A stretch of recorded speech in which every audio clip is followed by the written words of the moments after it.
Kim Oshura kuni 70 marta Hasbiyallohu va ni'mal vakil, ni'mal mavla va ni'man nasir ni aytsa 70 marta, Alloh taolo ana o'sha yili unga o'zi yomonlardan kifoya qiladi. Jumla yomonlikdan kifoya qiladi.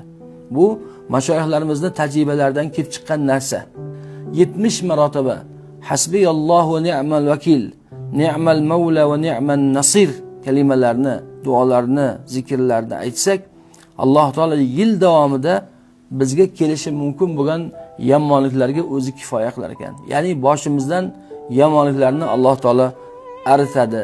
Bu tajriba qilinishga eng loyiq amallardan biri.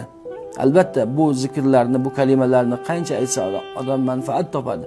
Lekin aynan bu kunga xoslab 70 marotaba o'qib ko'ringchi, Parvardigor olamning jumla yomonlardan bizga o'zi kifoya qilishligi, ya'ni o'zi saqlashligi va'dasi albatta hammamizni xursand qiladi.